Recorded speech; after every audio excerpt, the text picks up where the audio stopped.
Bueno, buenos días. Aquí lo que tenemos son dos verdades incómodas del impersonalismo. En este verso y significado nos presentan estas dos verdades incómodas. Hay muchas más, pero bueno, podemos hablar cuando hablamos de impersonalismo, nos referimos a lo que en los textos del Bhakti se habla como filosofía Mayavadi, o a veces se lo explica como monismo, Advaita Vedanta, bien, para que quede bien claro, no dualismo. Es una filosofía que eh, obviamente se jacta de ser espiritual y tiene algún contenido espiritual en sí, pero en última instancia se vuelve incómodo o no lógico algunas conclusiones que sacan con respecto a la verdad absoluta. Todos seguramente escuchamos frases, el impersonalismo, ¿dónde está, no? En la espiritualidad. Seguramente todos escuchamos frases como frases cliché que al parecer nos da un aliento a la unidad, a la hermandad, pero en que en realidad, en el fondo, todavía le falta para profundizar o tocar lo espiritual. Por ejemplo, frases como somos toda una sola alma en diferentes cuerpos. En lo más profundo, todos somos uno. La unidad esencial de todos los seres es la base de la espiritualidad. En el corazón de cada ser recibe la chispa divina de la unidad. Cada alma es una gota en el océano de la conciencia universal. La verdadera comprensión es reconocer la unidad de todos los seres. En la esencia del ser, todos estamos conectados. La ilusión de la separación se disuelve ante la verdad de nuestra unidad. Cuando reconocemos la unidad de todos los seres, encontramos la paz interior. Bueno, estas son frases, sí, que vienen mayormente del monismo. La felicidad se encuentra más en la unidad que en la diferencia o en la devoción. La devoción, en la cultura del Bhakti, necesitamos esa dualidad para disfrutar de la devoción, del amor, de la relación, del vínculo. En cambio, estas frases apelan más al disfrute de la unidad. No son frases que presentan ignorancia. Nosotros vamos a ver hoy, en estos próximos 10 minutos, cómo de alguna manera sí es una propuesta espiritual y que puede un practicante espiritual tenerlas en cuenta, pero es la mitad de la historia. Vamos a ver cuáles son las dos verdades, al menos ese significado nos presentan dos verdades incómodas de pensar hasta las últimas circunstancias en una unidad absoluta, sin dualidad y sin, obviamente, Dios, porque si todos somos Dios, no hay ningún Dios. Así que eso es lo que vamos a ver en esta clase. ¿Están preparados para este viaje? Ahí vamos.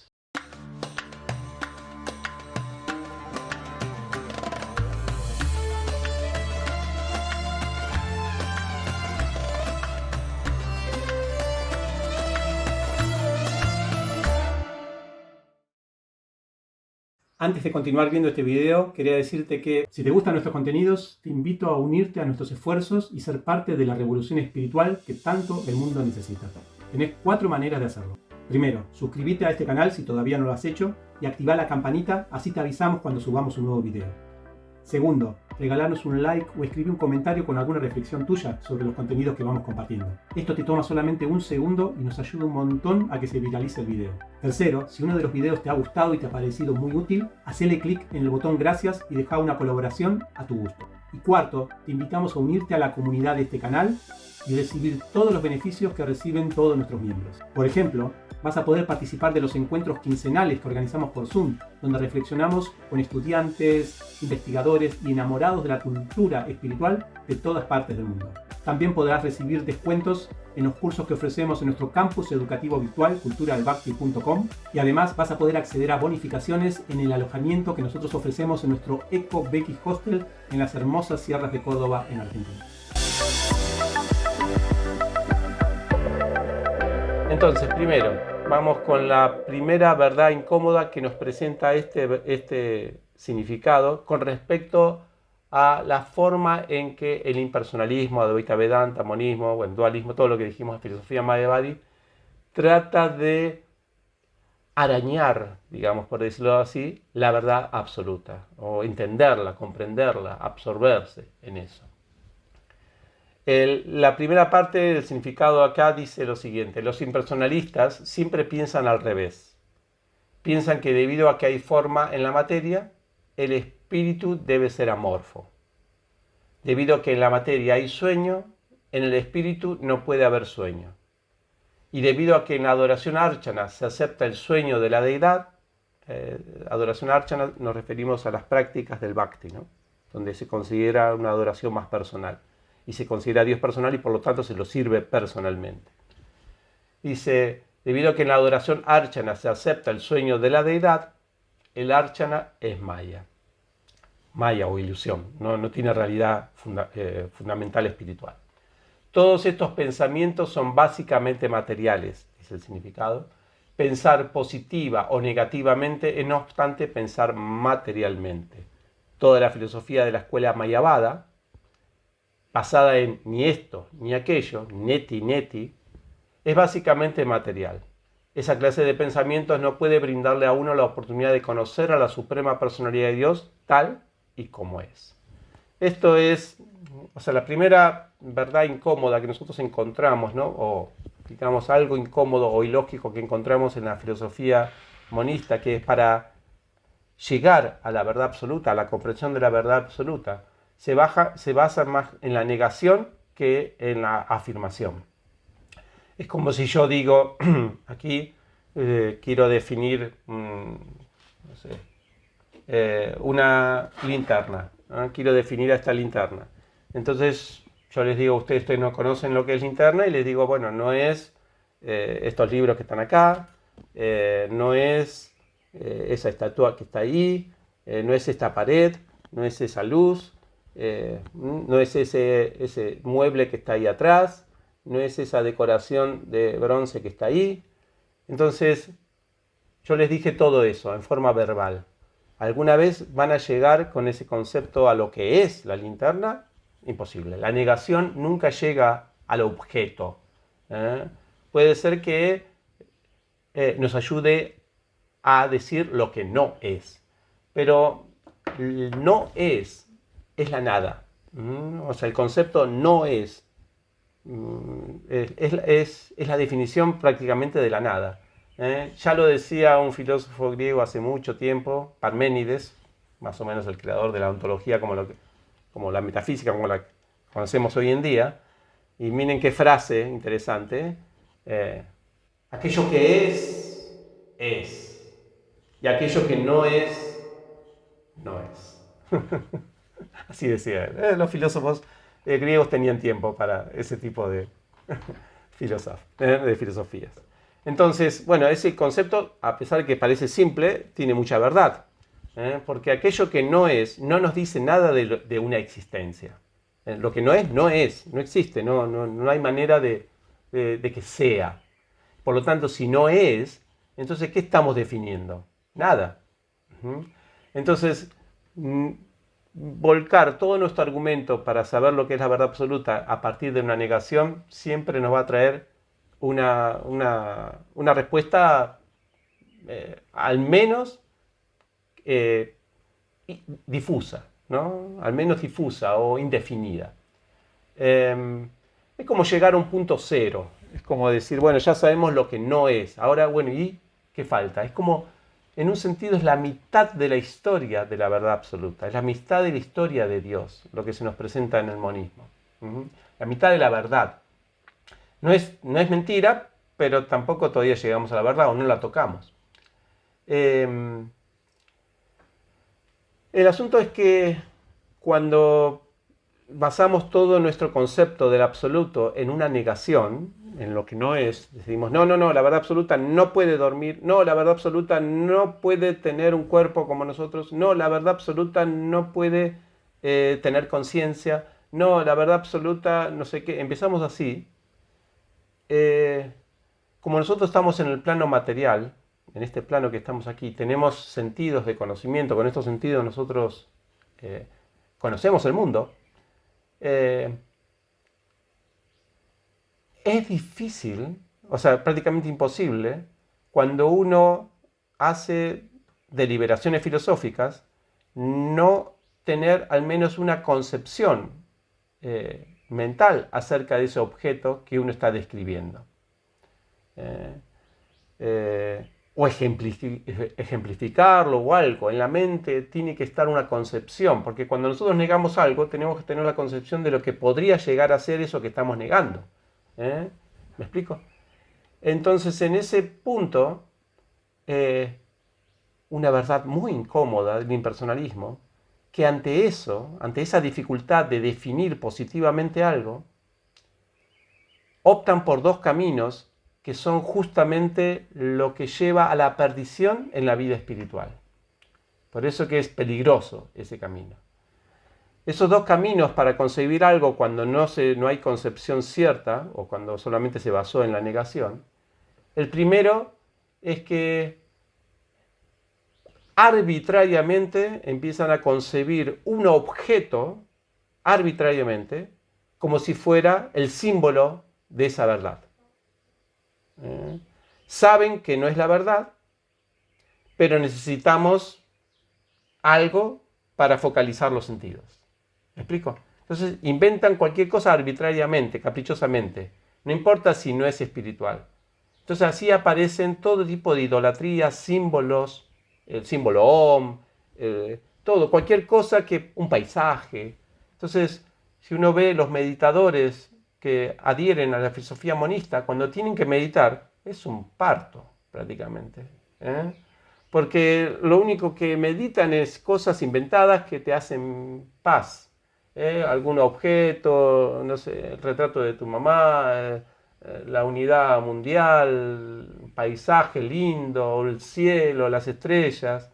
Prácticamente inventamos luces, todo luz, blancura, no sé, empezamos a inventar conceptos que, pero arbitrariamente, obviamente, que decimos, bueno, esto no es la verdad, pero tenemos que meditar en algo y bueno, lo que hay, lo que pienso que es más bueno, digamos, para meditar es eso, porque te da más tranquilidad.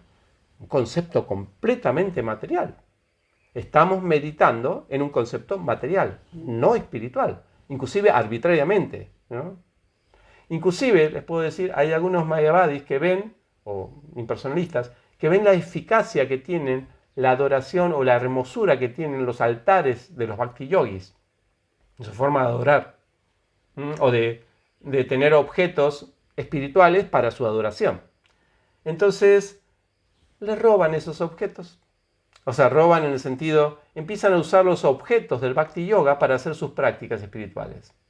Una gran trampita. Pero ellos dicen, pero son objetos materiales nada más los del Bhakti Yoga. En última instancia, esas deidades, esos nombres divinos, no tienen realidad absoluta, sino solamente son como puentes. Esa es la gran diferencia que tenemos en los objetos espirituales de un impersonalista que no tiene objetos espirituales, sino que arbitrariamente considera los que considera materiales. Pero hay otro como decíamos, otro gran peligro en la meditación impersonal, que es la que inconscientemente, no arbitrariamente, inconscientemente empiezan a concebir dentro de su mente objetos materiales pensando que es la verdad absoluta. Ahí estamos en un gran peligro. Porque ahí ya es que uno se la cree que el objeto que está meditando es espiritual a pesar de que no lo es. El ejemplo que se da es un gran debate, por ejemplo, que hubo una vez entre un bhakti yogi y una persona que sí adhería más a la no concibilidad, ¿no? A la inconcibilidad de la verdad absoluta.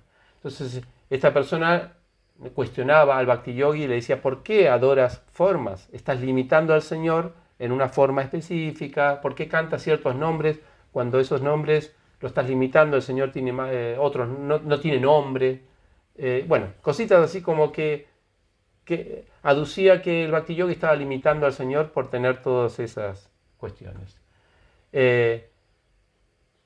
Entonces el bhakti yogi le pregunta, bueno, entonces cuando tú meditas en el Señor, qué piensas que es el Señor? ¿Qué piensas que es Dios?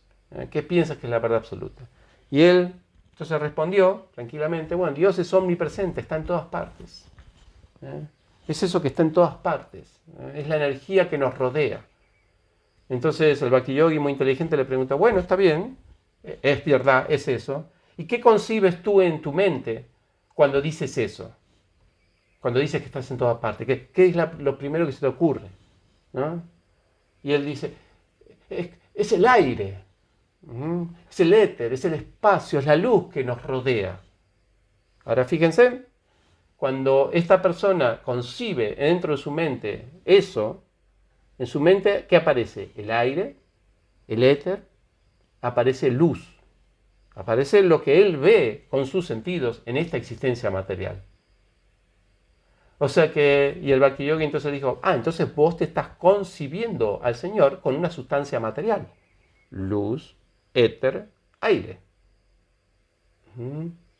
¿Cuál es la diferencia en tu concepción? Porque tu concepción es inventada.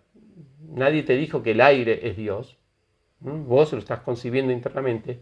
Y el Bhakti Yogi dijo, y yo que estoy adorando, o estoy meditando, en formas autorizadas escrituralmente, donde grandes personalidades tuvieron éxito por meditar en ellas. Es lo interesante del Bhakti Yoga, que tenemos una ayuda increíble. Hay otros videos que explico este asunto, de cómo el Señor se manifiesta materialmente en algunas áreas para nuestros sentidos, para que podamos meditar en Él.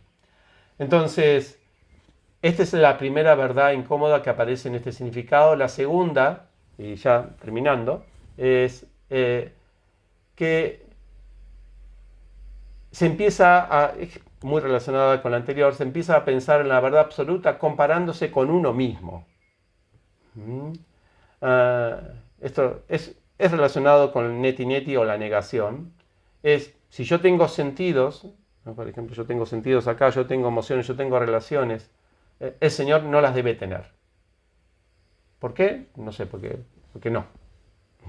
Porque tiene que ser algo diferente. Entonces, si nosotros somos conscientes y planeamos y hacemos cosas, el Señor no tiene que ser consciente. Justamente porque se dice que todas estas cosas que nos hacen a nosotros humanos o conscientes nos traen problemas. Entonces uno dice, no puede que el Señor también tenga esos problemas. Como por ejemplo que haya hambre, que vayamos a dormir, bueno, lo que se dice en este significado. Entonces, esta clase de pensamiento, ese pensamiento en la que uno trata de acaparar la verdad absoluta con la lógica, primero la lógica material, racional de la filosofía, como dijimos, puede llegar a señalar al Señor, a señalar, a decir, por allá es, pero no a experimentar al Señor ni a concebirlo. Eso es lo que tiene la filosofía. La limitación de la razón es que señala, pero no se transforma en yogi. Que esto es lo que invita el Bhagavad Gita. El Bhagavad Gita no solamente invita a una reflexión filosófica para señalar dónde está la verdad absoluta, sino a saborear la verdad absoluta. Entonces esa insistencia desde el monismo o del impersonalismo para creer que con la filosofía, nada más con el análisis intelectual, nosotros podemos experimentar la verdad absoluta, es como si nosotros quisiéramos saborear una manzana con la oreja. No hay manera de que nosotros podamos saber el gusto de la manzana poniéndonos acá en la oreja. Necesitamos el sentido adecuado. A la verdad absoluta no se la llega con argumentos, con elucubraciones, ¿no? Filosóficas nada más, y esa determinación por eso, sino que el Bhagavad Gita va a decir que la misma práctica yógica logra lo que se llama la experiencia pratyaksha bhagavan dharmyam. El Bhagavad Gita 9.2 lo dice, que es la experiencia directa del ser a través de la iluminación, no a través de, ¿no? de darle duro acá. Entonces, esa es la segunda verdad incómoda del impersonalismo. En la práctica del Bhakti Yoga, nosotros, por eso que yo no me arriesgaría, esto para concluir aquí, yo no me arriesgaría a hacer un sendero espiritual el cual depende solamente de elucubraciones filosóficas, porque el final puede ser muy áspero, muy árido, y quizá uno solamente se encuentre con el cartel en vez de llegar a la ciudad, digamos, solamente llega el cartelito ese que dice, esta es la ciudad. O al revés, vieron que hay carteles que dicen, tachan la ciudad y dicen, esta no es la ciudad, como para saber que de ahí para allá no es. O sea, llegamos hasta ahí, pero nunca llegamos a la ciudad con negaciones o con interpretaciones lógicas. Es mejor experimentarlo, para eso hay que volverse un yogi con las prácticas adecuadas, las prácticas que presenta el Bhagavad Gita. Cualquier bhakti yogi es testigo de esto. Hay que solamente seguir las directrices y concepciones de los grandes maestros y escrituras que el bhakti nos ofrece. Y es solamente una cuestión de probarlo, y es gratis. No, uno va a ver cómo de pronto se encuentra en esa ciudad. No solamente la señala, no solamente ve el cartelito, ¿no? Es gratis, nunca te hace mal. La pregunta, siempre para todos los que nos escuchan, es si se animan a esta aventura, a participar de esta aventura. Bueno, aquí quería dejar. Muchas gracias.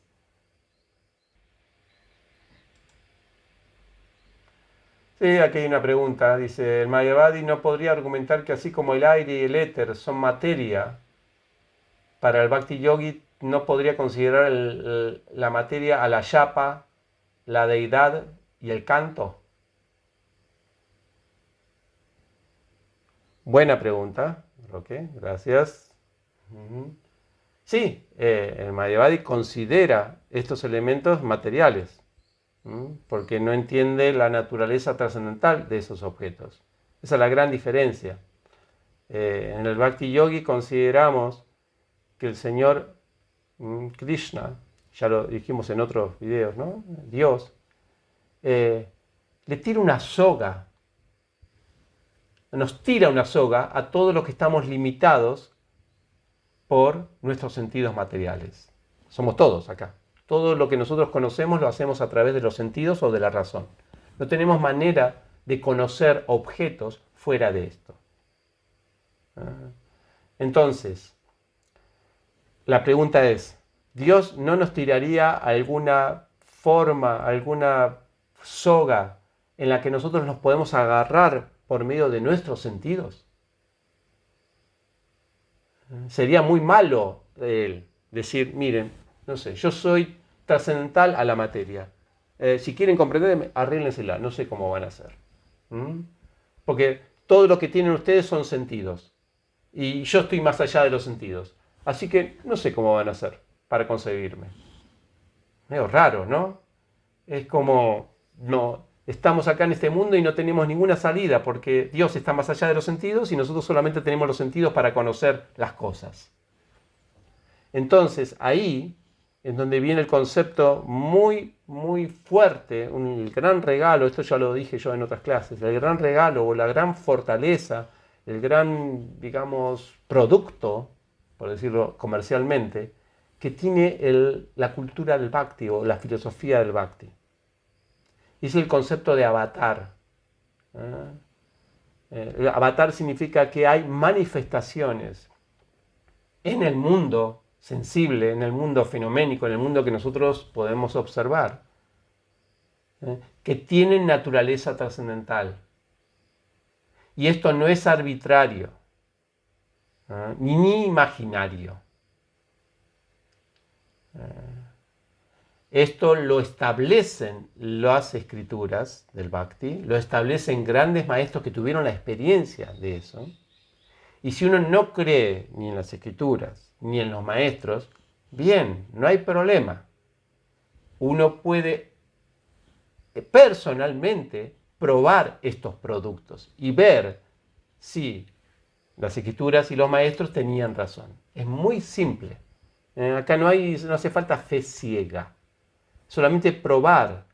A ver, ustedes dicen que el canto de Hare Krishna o cualquiera de los nombres de Dios eleva mi conciencia y me permite realmente saborear la verdad absoluta. ¿Realmente eso? ¿O eso es un canto más espiritual? Yo puedo cantar cualquier cosa y voy a tener también la misma experiencia espiritual. Probalo. Y después decimos, probalo. No hay argumentos para esto. Ustedes dicen que esas esa forma de Krishna que está en el altar, ¿realmente es la forma o es una cosa material inventada por ustedes para crear una religión más o algo así? Probá de adorar esas formas y después contame qué experiencia uno tiene. Es muy simple. ¿Mm? Así que el Señor cuando nos da, como dice el Shikshastaka, le pone toda la energía a todos esos elementos para que uno pueda contactarse con la verdad a través de sus sentidos materiales. ¿Está bien? Ok.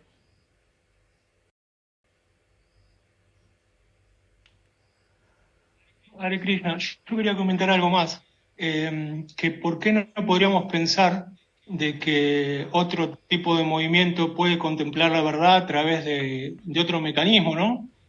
¿Por qué necesariamente, no sé, yo te escuché en una charla con un devoto que hablaba de Hatha Yoga y recomendaba, por ejemplo, el libro Autobiografía de un Yogi. Yo no sé cómo es ese camino, ¿no? Pero ¿por qué Krishna no le puede revelar la verdad a través del Paramatma a alguien que se sienta a meditar? Que sabemos que no es para esta era, ¿no? Pero tal vez haya gente que lo practica y le funciona, digo. Como decimos, el Bhagavad Gita te va a decir esto, es decir, en la medida que me conciban a mí, yo me manifiesto. Dice. O en la medida que se entreguen a mí, yo me manifiesto, dice Krishna en el Bhagavad Gita. Él es muy de la meritocracia, digamos.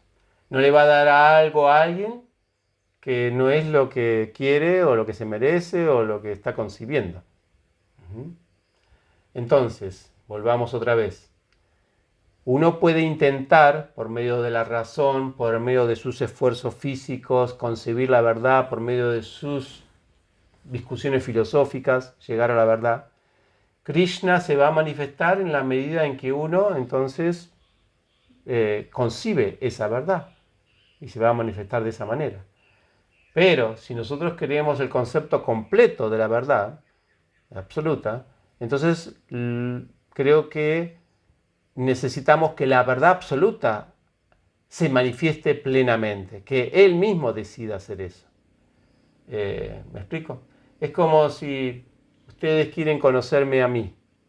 Ustedes no pueden forzarme a mí a que yo me revele a ustedes, porque soy personal. Yo les voy a decir las cosas que yo quiera. ¿Eh? En cambio, si yo les digo, si yo por mi voluntad digo, mira, este es el verdadero Param. Si quieren conocerme, esta es la biografía autorizada, porque yo mismo la escribí. Entonces, seguramente las personas me van a conocer mejor por mi biografía autorizada que por la de los otros que tratan de saber cómo es Param. Porque nadie conoce mejor a uno que uno mismo. Bueno, teóricamente, hablando. ¿Me explico? Entonces, claro que sí, o sea, si cualquier tradición sigue los principios del Bhakti, por ejemplo, Prabhupada siempre fue muy enfático en cualquier nombre de Dios tiene la potencia de Dios. Así que Dios no solamente se encarnó en el nombre Krishna o Hare Krishna, sino en todos los nombres de Dios de las distintas tradiciones. Así que si las personas se absorben en ese nombre, pensando que ese nombre es Dios, ellos van a tener entonces la vivencia de Dios. El asunto es cuando uno tiene esos nombres y cree que esos nombres son solamente imaginarios o que son materiales. Entonces Dios responde ante eso. Ah, bueno, vos crees eso, bueno, entonces, por eso decíamos, de acuerdo a cómo nosotros nos acercamos, el Señor responde. No te va a dar algo que vos no quieras recibir. ¿Está bien? Gracias, Corán. Muchas gracias, Param. Justo estaba leyendo en el primer canto, algo muy relacionado, eh, en el texto, bueno, en el primer canto, capítulo 5 texto 38 en el significado de Prabhupada, ahí cita a Shri Vishwanatha Chakravarti Thakur, él explica sobre la amurtikam, que dice que significa, que es dificultad. La forma trascendental de eterna bienaventuranza y conocimiento puede llegar a experimentarse por medio de nuestros sentidos espirituales originales, que pueden ser revividos mediante el canto de sagrados mantras. O sea que nosotros tenemos sentidos espirituales originales para poder tener o sea, poder realizar lo que es la verdad absoluta o relacionarnos con el Señor. Pasa que estamos muy cubiertos y como tenemos todos los sentidos materiales cubiertos, estamos cubiertos con los sentidos materiales imperfectos, todo lo que estamos relacionando, lo que estamos tratando de comprender, no es perfecto, es imperfecto. Por eso aparecen todas estas dudas Mayavadi cuando yo mismo la he tenido muchas veces, obviamente. Entonces es como que practicando uno, el otro día hablábamos de esto, la práctica es una práctica para purificarnos, para poder desarrollar esta forma de apreciar a la divinidad de una forma más espiritual, obviamente. Sí, nosotros Nada, ese quería comentar eso. Nosotros no es que tenemos sentidos. Perdón, no quieres decir eso. En realidad es el alma la que es conciencia. Los sentidos son muertos. Por ejemplo, cuando el cuerpo muere, cuando los ojos ya no ven más.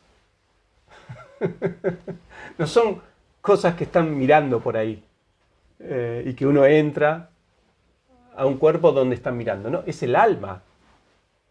Siempre la que es la conciencia, la que es la sensual, digamos, la que tiene las sensaciones, nunca son los sentidos. Los sentidos solamente transmiten esa información para que el alma la vea, para que el alma sienta. El asunto es que en esta condición en la que estamos nosotros, estamos más identificados con este cuerpo que con nosotros.